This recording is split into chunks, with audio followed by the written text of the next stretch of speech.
Puis il passa en revue les oiseaux et dit, « Pourquoi ne vois-je pas la huppe? Est-elle parmi les absents? Je la châtierai sévèrement, ou je l'égorgerai, ou bien elle m'apportera un argument explicite. » Mais elle n'était restée absente que peu de temps, et dit, « J'ai appris ce que tu n'as point appris, et je te rapporte de Saba une nouvelle sûre. J'ai trouvé qu'une femme est leur reine, que de toutes choses elle a été comblée, et qu'elle a un trône magnifique.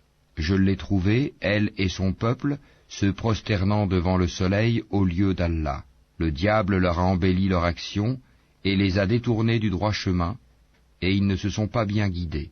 Que ne se prosterne-t-il devant Allah, qui fait sortir ce qui est caché dans les cieux et la terre, et qui sait ce que vous cachez et aussi ce que vous divulguez?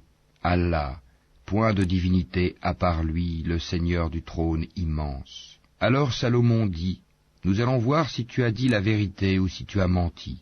Pars avec ma lettre que voici, puis lance-la à eux.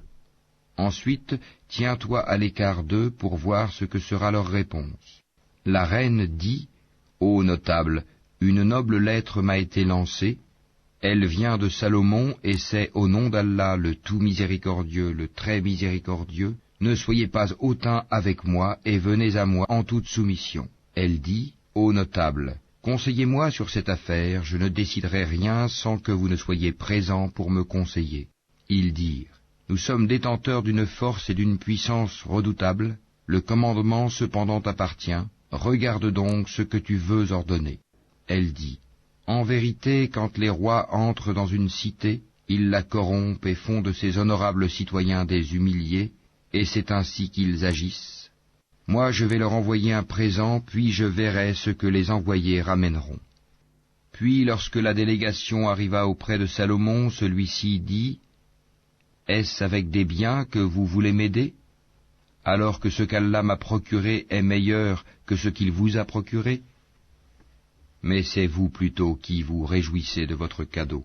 Retourne vers eux, nous viendrons avec des armées contre lesquelles ils n'auront aucune résistance, et nous les en expulserons toutes humiliées et méprisées. » Il dit, « Ô notable, qui de vous m'apportera son trône avant qu'il ne vienne à moi soumis? » Un djinn redoutable dit, « Je te l'apporterai avant que tu ne te lèves de ta place. Pour cela je suis fort et digne de confiance. » Quelqu'un qui avait une connaissance du livre dit, « Je te l'apporterai avant que tu n'aies cligné de l'œil. » Quand ensuite Salomon a vu le trône installé auprès de lui, il dit, « Cela est de la grâce de mon Seigneur pour m'éprouver si je suis reconnaissant ou si je suis ingrat.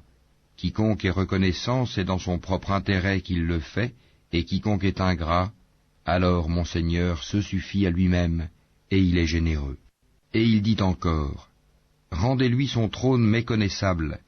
Nous verrons alors si elle sera guidée, ou si elle est du nombre de ceux qui ne sont pas guidés. » Quand elle fut venue, on lui dit, « Est-ce que ton trône est ainsi ?» Elle dit, « C'est comme s'il l'était. » Salomon dit, « Le savoir nous a été donné avant elle, et nous étions déjà soumis. Or, ce qu'elle adorait en dehors d'Allah l'empêchait d'être croyante, car elle faisait partie d'un peuple mécréant. » On lui dit, « Entre dans le palais. » Puis quand elle le vit, elle le prit pour de l'eau profonde, et elle se découvrit les jambes. Alors Salomon lui dit, « Ceci est un palais pavé de cristal. » Elle dit, « Seigneur, je me suis fait du tort à moi-même, je me soumets avec Salomon à Allah, Seigneur de l'univers. »